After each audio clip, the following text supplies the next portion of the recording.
Hello everyone, I'm Colin Graham. I'm the animation director on Watch Dogs, and today I'm excited to present to you a vertical slice of the Watch Dogs free roaming experience. So actually, this is not a mission.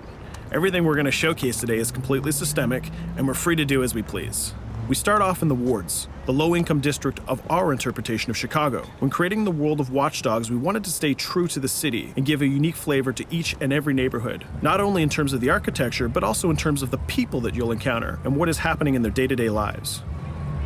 In the wards, you'll see working-class citizens, rusty cars, gang members, abandoned houses, and low-grade pawn shops. It's really not the kind of place that you're going to want to be alone after dark.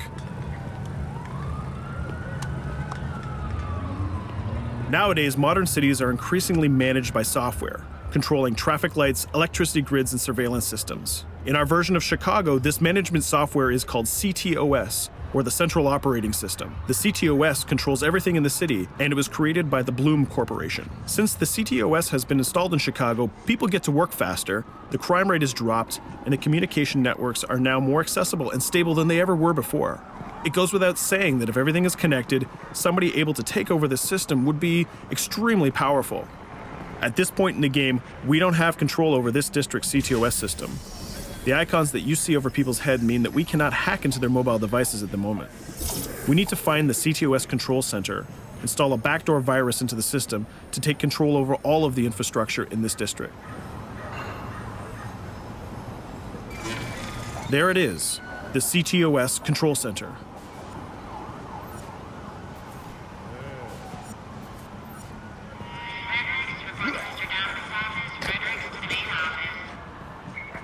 Watch it. You're walking someplace you got no business. It's heavily guarded. Let's see if we can find the server access codes from a distance. With cameras, we can explore restricted areas without being spotted, tag different guards, and access details on their lives. What the hell is she doing with that weasel motherfucker? It seems that Bloom employees all have a sort of shady past. There it is, the access code to the server room. Unfortunately, we can't access the server via the cameras. We need to sneak inside. One thing that was really important to us when we designed Watch Dogs was to fully support different player styles. Every situation in the game can be tackled the way the player sees fit. In this situation, we can go all out guns blazing, completely stealth without the guards ever seeing us, or we can hack from a distance without ever setting foot inside the restricted area. Let's hack this forklift. Aiden can use the environment to distract and lure guards. Pretty much anything you hack has multiple functions. So, for example, you could use this forklift to access the roof, or you could use it to create cover. Hacking in Watch Dogs is all about player expression. Let's set an improvised explosive device so we can hack it a little bit later.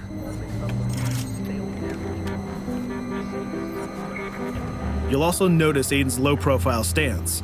This indicates when the guards are unaware of our presence. We'll try to reach the upper level of the building to see if we can gain a vantage point over our opponents.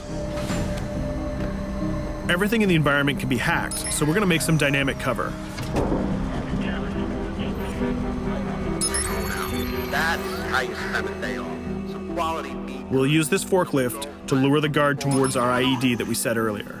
Let's see how this plan unfolds. You're working them on.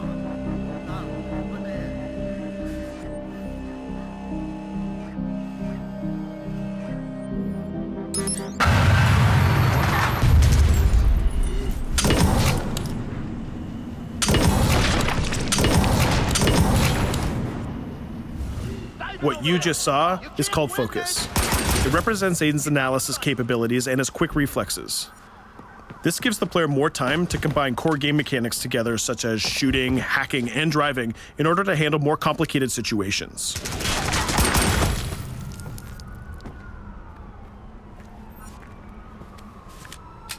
Now we can access that control room.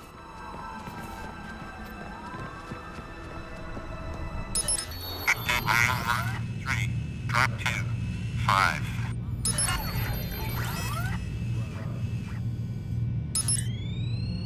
Now we'll be able to hack all of the devices connected to the CTOS within the districts. Thousands of cameras, traffic lights, the electricity grid, and most importantly, all of the citizen information profiles. We can also benefit from the Chicago Police Department Crime Prediction System, which uses facial and pattern recognition to spot potential criminals or potential victims. Since this is a pretty rough neighborhood, I'm pretty sure we're going to stumble on some suspected criminal activity pretty soon. And there it is. The system just pushed an alert of a potential crime. We can see the system trying to triangulate the location on our minimap. Take note, this isn't a mission. This can happen anywhere at any time. We've just spotted a potential victim. It's always up to the player if he wants to investigate or not, to take action or not. So let's see how this turns out. Yeah, you're right. Could I just...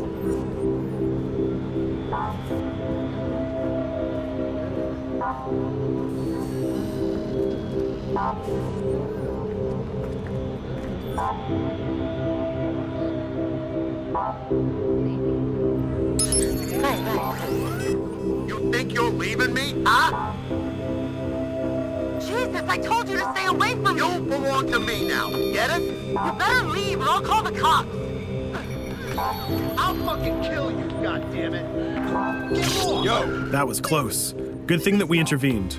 We managed to prevent the crime, but we triggered a chase. From here, the criminal's behavior is unpredictable. He can try to get away, shoot back at us, surrender, or call for backup.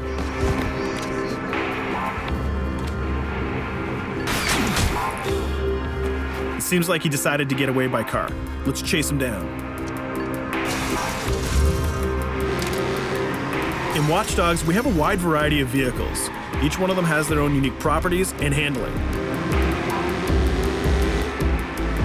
Let's see how we can use the CTOS to our advantage to neutralize this criminal and leave the cops to deal with him later.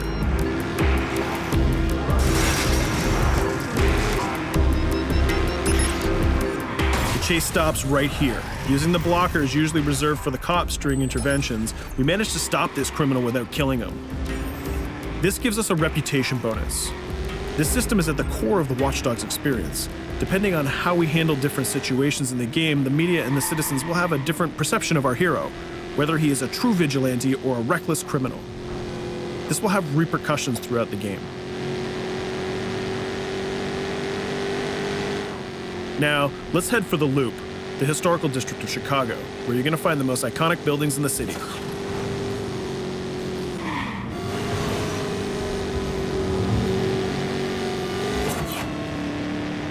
We're going to go to a gun shop to see what arsenal is available for players.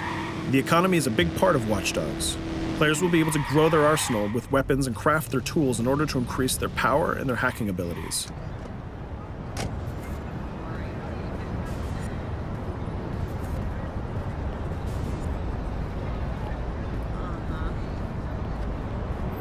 No, it's okay.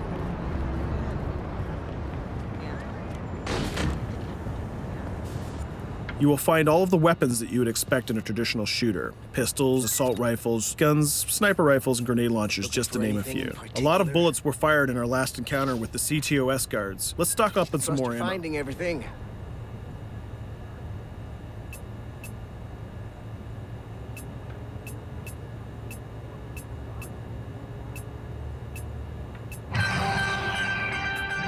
As we mentioned earlier, the media keep track of your actions, and the citizens are going to react according to the perception that they have of you. Here, the media is reporting a crime in which you are the #1 suspect. The gun shop owner recognized you and decided to trigger a silent alarm to notify the police. Copy that. Possible wanted suspect presumed armed and dangerous. Police are now trying to locate the source of the threat using the surveillance system in the city, represented by the yellow circles on the minimap. Come in, PH3.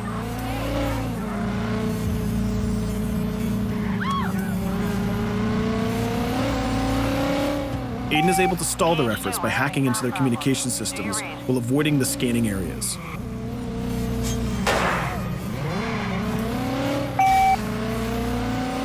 PH units, do you copy? Repeat, squad to all PH units. Once they've lost our trail, we can go back to our activities.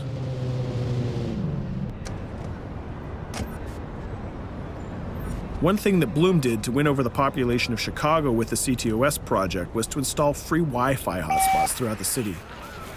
Free Wi-Fi is cool, but not very safe with someone like Aiden Pierce around. Hacking into this box is going to give us access to every device that's connected to it. So let's see where that brings us.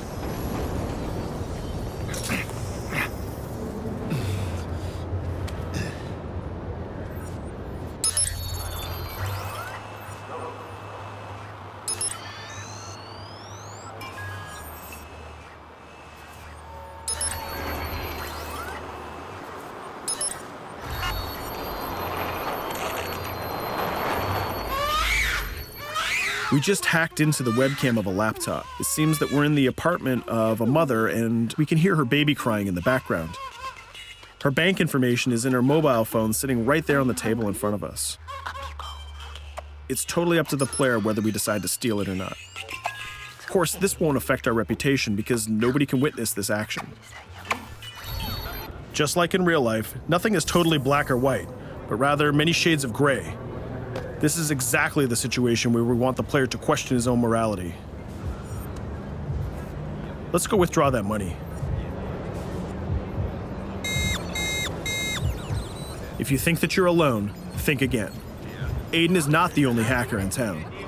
Someone's trying to install a backdoor virus on Aiden's phone in order to steal a portion of the information that he's gathered through the game so far. First, we're gonna have to reach the area where the signal is coming from.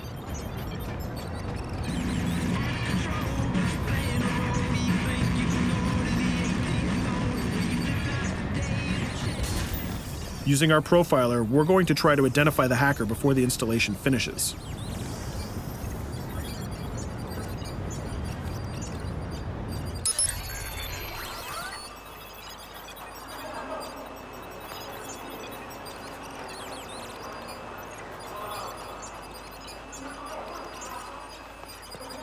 There he is. In Watch Dogs, things aren't always what they seem to be. This is actually another player that seamlessly came into our single-player experience. Let's not let him get away with this. We're gonna teach this guy a lesson.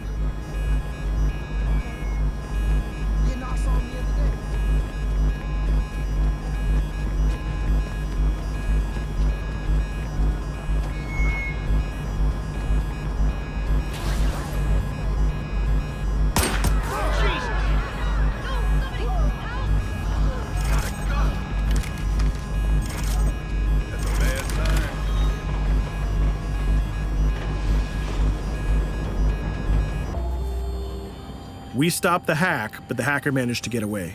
I don't know about you, but we can't let this pass by. We need to retaliate. Using the grid, let's see if we can find that second player. There he is. Let's enter his game seamlessly.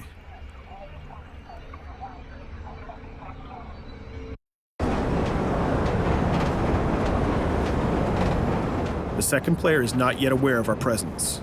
If we act carefully, he might think that we're one of the many NPCs in the city.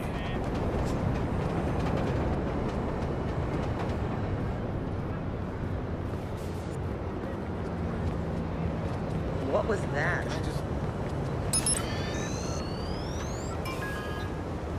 So let's find a place to hide and start hacking. What's going on?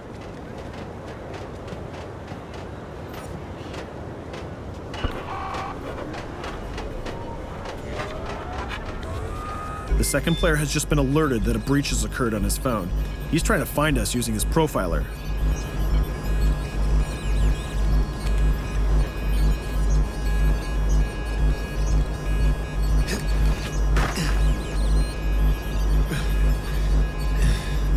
He's dangerously close. Let's hide in the car.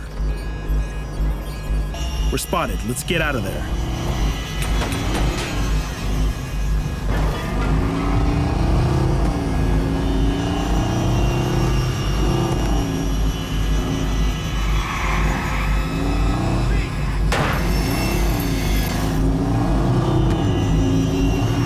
Let's set up an ambush right here.